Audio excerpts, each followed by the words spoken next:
yeah, I think each failure has strengthened me and just taught me to do something different, better, faster, more creatively than I was thinking. So I think that's the summary. Like, first of all, don't be afraid to try something different or new. And, if you fail, you basically learn something and you can try something different.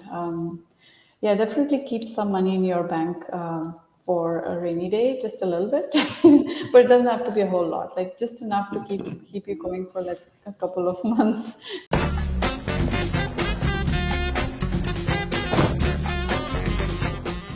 Hello, ladies and gentlemen. Today I have the special pleasure of Ritu Java to join my podcast. Welcome, Ritu. Hey, Daniel, thank you so much for having me on your podcast. I'm so excited to be here. Oh, yes, me too, me too. I'm also very excited to have you here. And we have spoken previously. This is not the first time we talk. We have been talking about PPC, about Japan, things like that. So we have a bit of a backstory, but today it's about your life journey. But first of all, please tell us what is PPC Ninja doing? Yeah, happy to do that. So PPC Ninja is a software and services company, and we help Amazon sellers with their advertising on Amazon. We have 6, 7, and 8-figure sellers using our software platform, and we also help with full PPC management for Amazon, Walmart, Google, DSP. So yeah, our goal is to basically help advertisers get the best ROI on their advertising dollars. So it's you're basically an advertising agency for e-commerce sellers and for Amazon sellers, right? Correct. Yeah, yeah. And you also cover a variety of marketplaces. So the Yes. Japanese look is not a coincidence. It's actually it's on purpose. So you are also specializing on helping Amazon sellers in Japan to run their Yes. PPC ads, which is a whole different ball game altogether, as I know from firsthand experience. So it's very different, and you bring in all your expertise as in a Japanese speaker, as someone who has lived in Japan, who understands the culture. And I have attended many webinars and podcasts where you were sharing your insights, and I found it very inspiring. So you know a lot about the Japanese culture and how to actually run an Amazon business in Japan, right?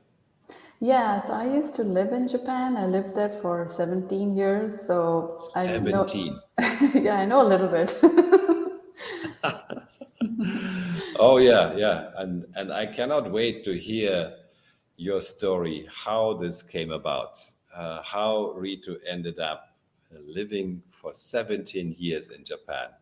So why don't we just dive in straight away and meet 10-year-old Ritu or teenage Ritu and see what was she doing, where was she living, and what was going on in her mind. Yeah, so 10-year-old, like when you asked me this question, Dano, I had to really scratch my head because that seems like centuries ago, like 10 years, like so many Well, centuries yeah, ago. I would say it. I mean, it looks like 7 years, but yeah. You're very kind.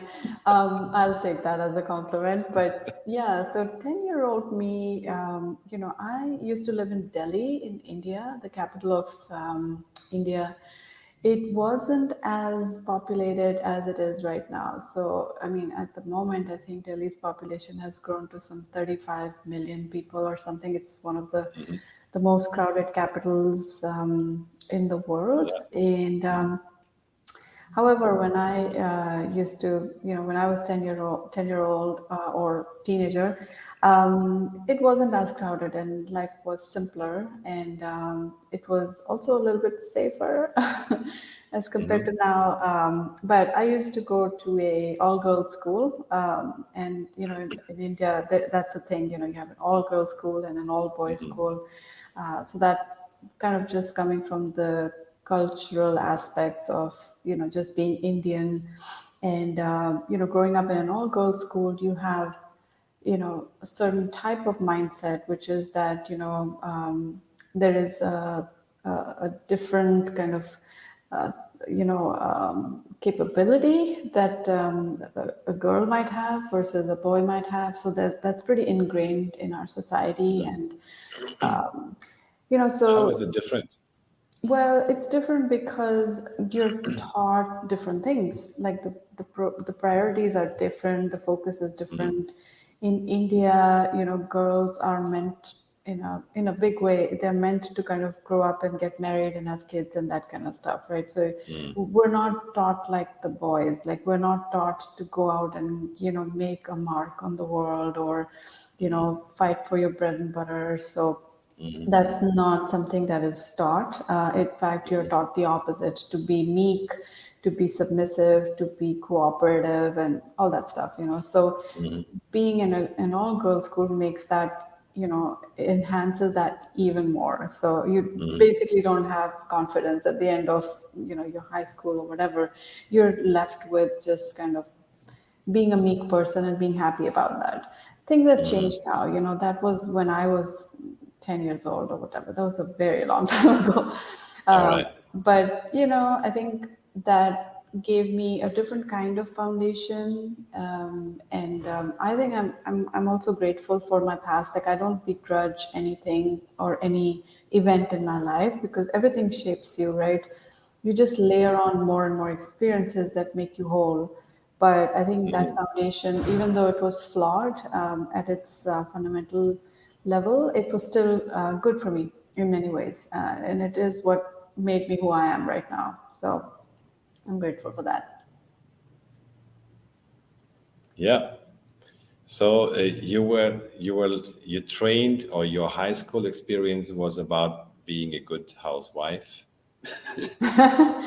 Or That something was like that. that was They didn't exactly use those words, but you end okay. up, yeah, you end Yeah, up yeah, being not as competitive. You end up being a yeah, little yeah, bit softer, meeker, things like that. yeah, So yeah, that's basically yeah. it. Hmm.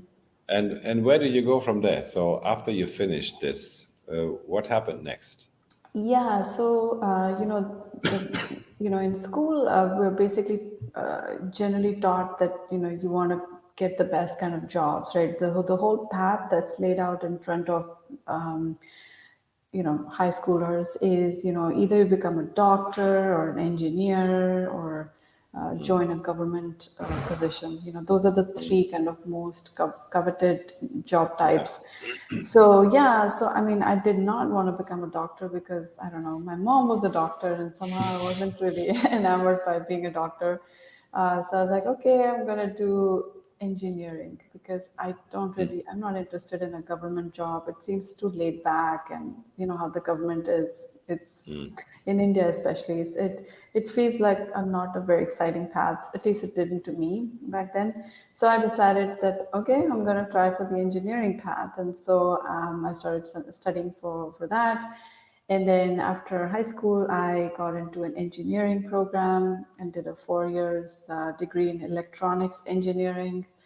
And then was very fortunate to get right into the kind of evolving IT industry in India. Like in India is mm, known for its IT, and back when I was in school and college, it was just beginning. It was just starting at that point, and there was this mhm, huge kind of rush to kind of grab India as their as back end for many US companies, right? It mhm, was mhm. the boom of outsourcing. It was just Yeah. beginning at that time. So, when I was absorbed in my first job right after college, it was all about serving the West. Like my first couple of assignments were, write this highly technical course for IBM, or create like this computer-based training for Microsoft, or some other Western company. So it was basically looking to the West, like in a big way, but Mm, being the back end, being the one that serves the West. Yeah, and one of my trips to the US at that time, kind of opened my eyes to the new world that from my background that was very different. I couldn't imagine, living in in the US, and even imagining myself living in the US or the West.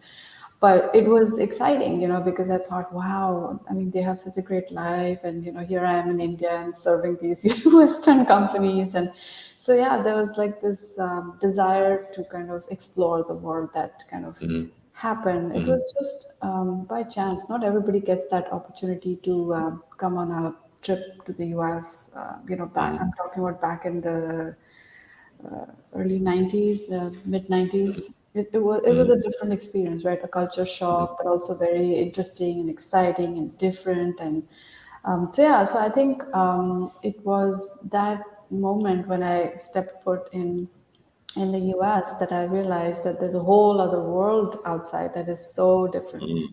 And I think having that multicultural experience early on is really good because it shapes you up to the possibilities. Because Oh you yeah. could, you could be anywhere in the world and you step into another part of the world and you're like, oh my goodness, this is so different. So I started enjoying the differences, and I started feeling comfortable with the idea of stepping out of my own country and exploring this and that. And like I mentioned, I ended up in Japan, which was Yeah, that's another. So you finished high school in India, then you moved to the US, like in your 20s, I'm assuming, something briefly, like that. just it was a brief assignment. It wasn't Oh, really a long. brief. Ah, Yeah, okay. yeah, And because and then and then how did Japan happen? yeah, so Japan is also interesting because, yeah, Japan also was for a work opportunity. Like I got an Oh, opportunity to represent my company in Japan, and also got interested in the language and started learning the language on my own, and realized that wow, this language is just so fascinating. I mean, I just got drawn into the language and I started learning. In Japan, they use the Chinese script, right? So Chinese script is one of the foundations of Japanese script, but they have two other scripts as well that are their own local kind of homegrown scripts. So I started learning how to read and write, and I found it fascinating. I just started enjoying the whole idea of learning this new language and just being able to observe Japanese customs from a different lens, because once you know the language, you can see a little bit more into the way they think, the way they behave. So it's not just interacting with them in English; it's more like on their turf and understanding how they're thinking. Very different. It just drew, kind of had a very big effect on me, and I just enjoyed living there. So I just kept extending my stay, and then eventually ended up being there for such a long time, 17 years.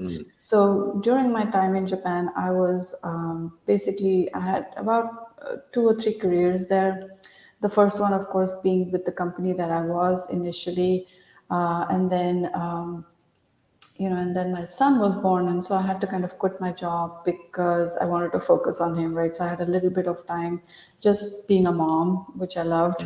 And however, I have the this bug inside of me that I cannot just sit around just being a mom. So I want to do something different, right? So I started doing like small kind of a couple of hours of the week. I would just do some small jobs here and there, so that I could just keep my brain active outside of just home and parenting.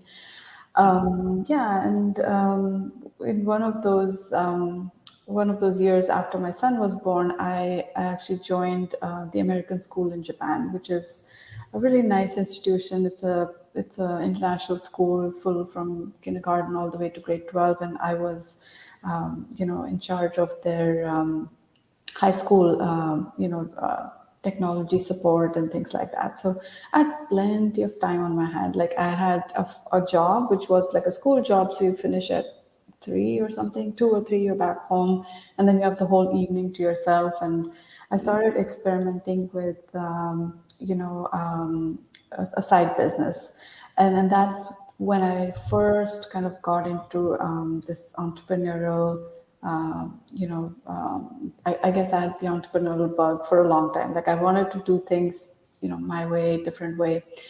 So I actually started manufacturing jewelry while I was doing, Oh, yeah, while I was doing my own kind of job at ASIJ American School, and I opened a store and in Etsy, which is like a US, Etsy, right? It's like this handmade platform for handmade goods, yeah, artisan stuff. artisans. But Yeah, exactly. is that available in Japan, or you just chose the American platform? Yeah, I did support the American platform.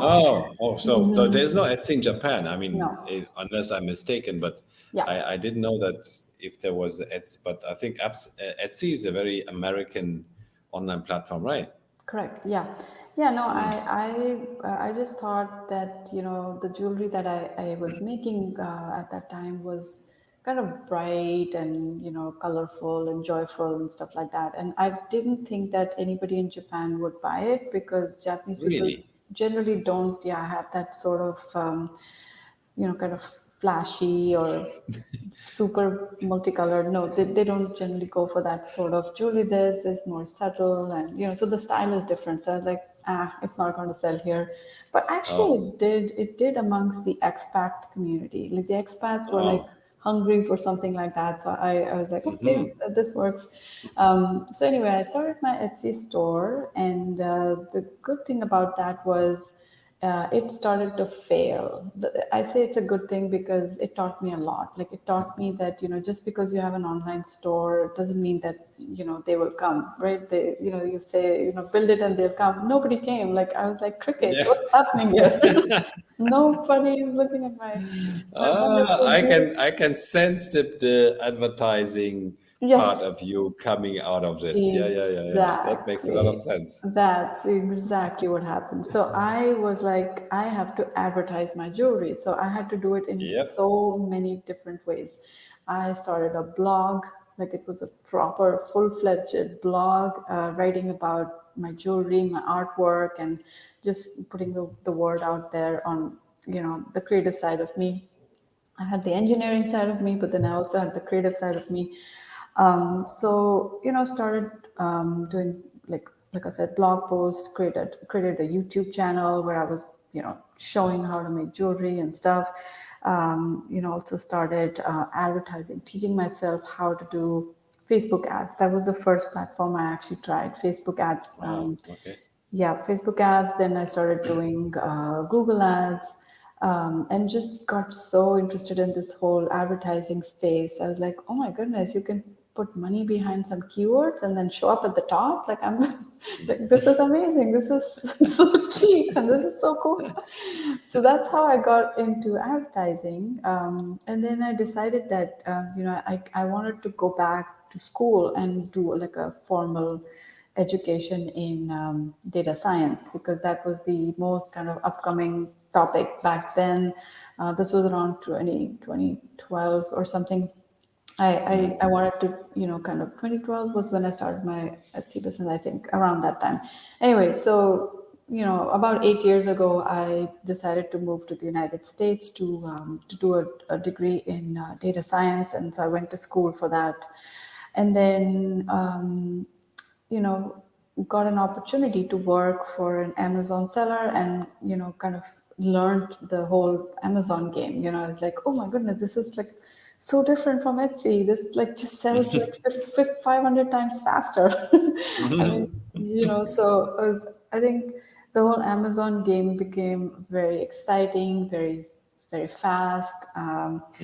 It showed results, like if you put money on an Amazon ad, you get results, Whereas if you put money on a Facebook ad, you may or may not, like there's no, the conversion rate on Facebook is not as high, obviously, as Amazon because shoppers are right there. They're ready with their wallets. They're about to buy. Of So course. Yeah. yeah, it's a different game altogether. It's not the thing of disruptive or anything. It's not trying to convince people to buy. They're already there. You're just tapping into Yeah. and showing them what your product can do different from others. So yeah, and so in 2012 I think about 2019, 2020 timeframe, we created PPC Ninja, and it was started out as a software platform, but then it was part of the kind of larger Amazon selling account, selling business that I was working at, and then this company was emerging from inside because it was an internal team, and then the software became big and the team became big and it had to be monetized, so it was spun off as its own company, and then I became the CEO of the company, and I've been you know like there's three co-founders and I've been the CEO from the start. And fast forward to today, I'm actually living in Canada. I've been here for 6 years and now I'm a citizen of Canada, and really enjoy just working in the advertising space. First of all, Mhm. the job is super exciting. It's not a job, it's like my livelihood, but it's very exciting. I just enjoy PPC so much. But I really also love the community. The community is amazing. It's so sharing and giving, and there's so many ideas that you're learning all the time. If you just go to LinkedIn and just look for Amazon, the Amazon community, you'll just see so much, uh, you know, um, basically a lot of discussion and a lot of contributions happening there, which I feel very fortunate to be part of. And Mhm. it just keeps me motivated to keep going, and Mhm. have been, working. And trying to help a lot of sellers through our masterminds. We do a lot of free mastermind programs. We've done 32 cohorts so far. Each cohort runs for about 4 weeks, and we basically teach PPC, teach and discuss and learn also, of course. And also love, speaking at conferences and just meeting and Oh networking yeah. with people, which is I always. think there's no conference where you don't speak. I mean, or did I miss anything? Well, yes, there's a lot of conferences, and I mean, I try my best to be, part of as many of them as I can. Sometimes as speaker, sometimes as participant. Yeah, and this year has been kind of crazy with so many online events, so many virtual and in-person events. So it's, I think it's great because with each conference comes new ideas. You Mm. learn so much. Like there's people are doing so many things.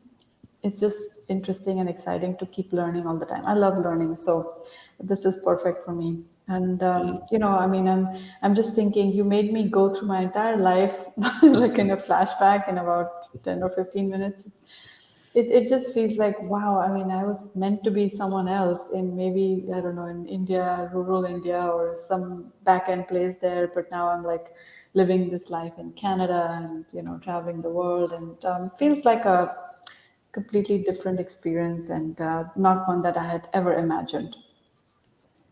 Yeah, exactly. I mean, who would have thought that a girl from India would become the CEO of PPC Ninja, which is not only a company that emerged from a US based Amazon seller, but now it's also famous for covering Amazon Japan. So you brought this extra part to PPC Ninja, I'm guessing, right? Because I Yeah. mean, not so many people in the US who specialize on PPC would bring like Japan to the table. And this is, I think, something very unique that you Yeah. can contribute because of your life experience, because of your background, and I think that's what makes PPC Ninja super unique.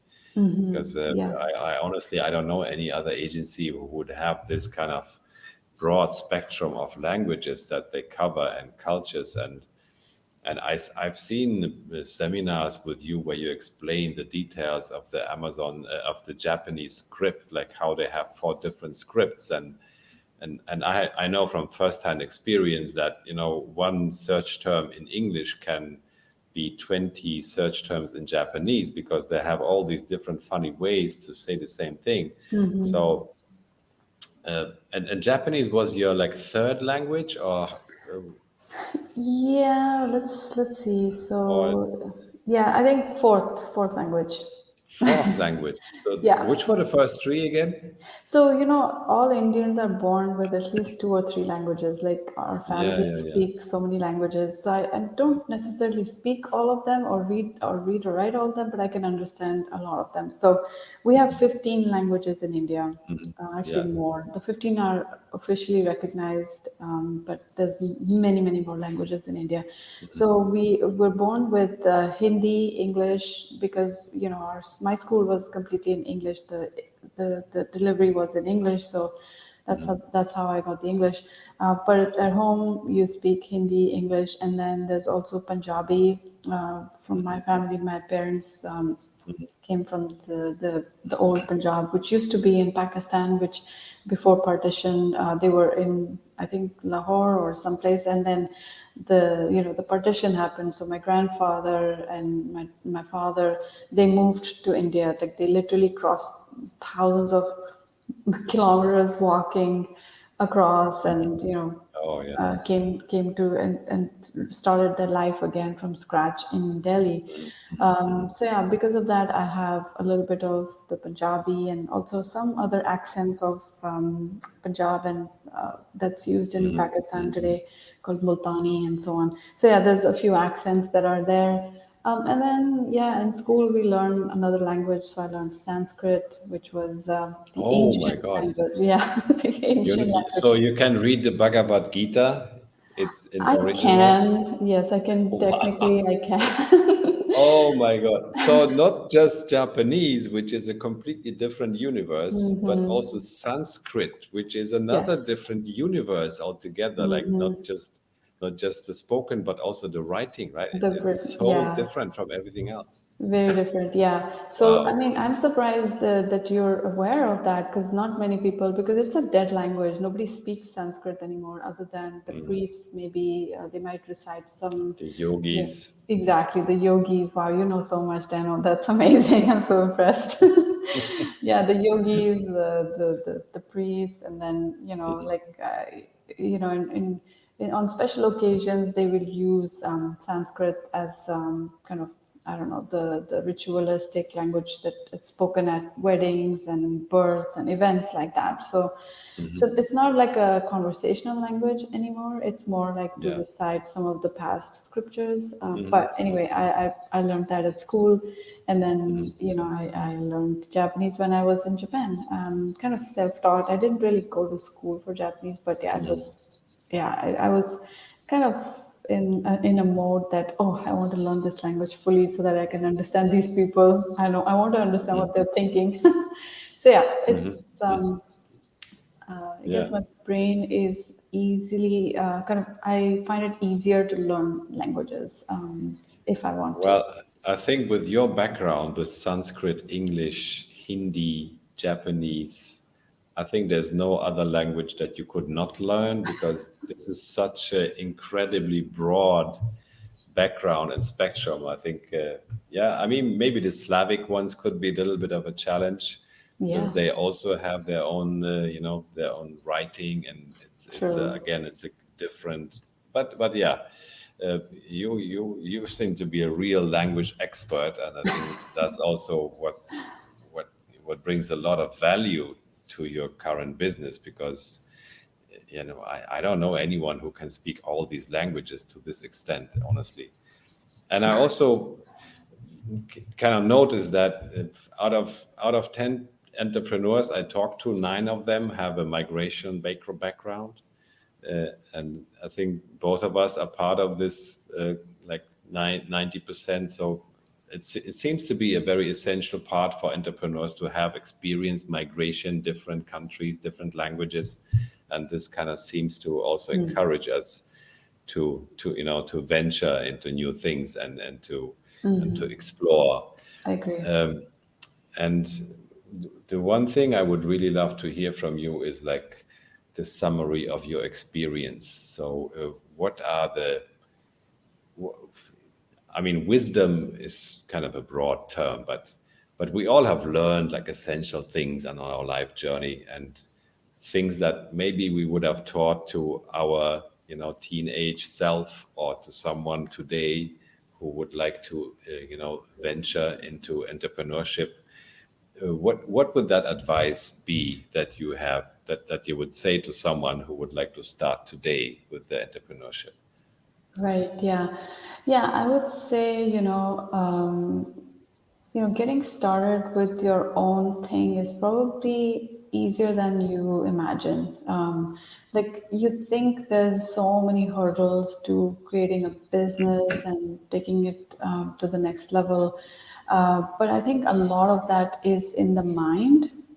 Especially for me, it was like for the longest time, I was just afraid. I was like, I don't think I Fear. can. Yeah, the fear of not having a salary. I think that's basically what keeps 99% of people in their jobs. It's like the fear of not having a salary. And, because my entrepreneurial starting point was at a time when I basically had a lot of time on my hand and I did have like a part sort of like a half day in a sense, right? Because when I was working at SIJ, I was like back home by 3. That seems like a half day to me. It's like, okay, I have my stability and now I have this free time. So I want to use the rest of my day for something. So I kind of had like this safety net behind me, like even if my business didn't take off, I still had like something going. So I just think that, if even if you have like something small going on the background and you want to explore entrepreneurship on the side, just do it. At the most you'll fail. There's nothing worse than that, right? It's okay. Yeah, it's okay to fail. Yeah, I agree. Unless you Yeah, get stuck in this failure situation, but yeah, if you fail and you move forward, I think that's yeah, fine. And I think yeah. that's also an essential part of being an entrepreneur. I mean, I don't Right. know anyone who hasn't failed at some point and who Absolutely. had kind of to pick up the pieces Yeah. and keep going.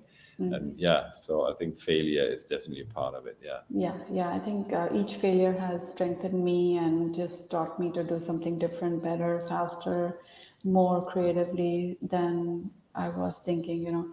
So I think that's the summary. Like, first of all, don't be afraid to try something different or new.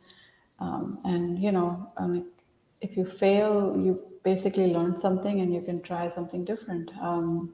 Yeah, definitely keep some money in your bank for a rainy day, just a little bit, but it doesn't have to be a whole lot. Like just enough to keep you going for like a couple of months.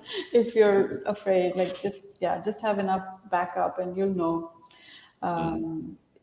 So yeah, I think some people are driven to entrepreneurship out of like just sheer desperation because they have no other option and they just do it. And most people don't ever start entrepreneurship because they're too comfortable with their jobs.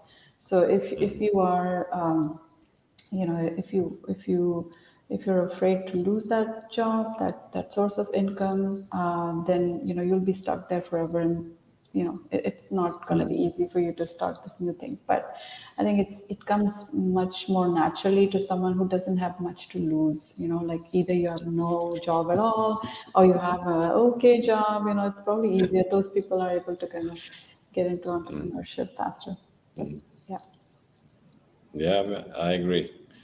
Yeah, the biggest hurdle is probably just to have this to be comfortable, and people like to be comfortable, and entrepreneurship is not comfortable. I think it's not a No. comfortable thing. I mean, it can be pretty rough, but Yeah.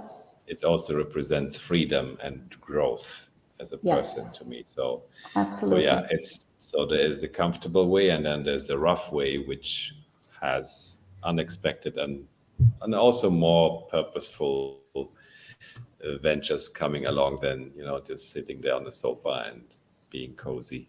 Yeah. Thank you so much for sharing your Yeah. insights and your wisdom, Ritu. It was such a pleasure Thank to hear you. your story, and I appreciate it. Thank you so much. yeah, and I wish we can stay in touch and see where else we will be going in 10 years from now and catch up again, see what happened in Yeah, the meantime, that and sounds maybe great. even before that. Absolutely. Yeah. I look forward to that. And yeah, to the audience again, don't be afraid and just, try something different, try something new. You never know what's waiting for you out there. So thank you so much, Dano, for this opportunity to speak with you today.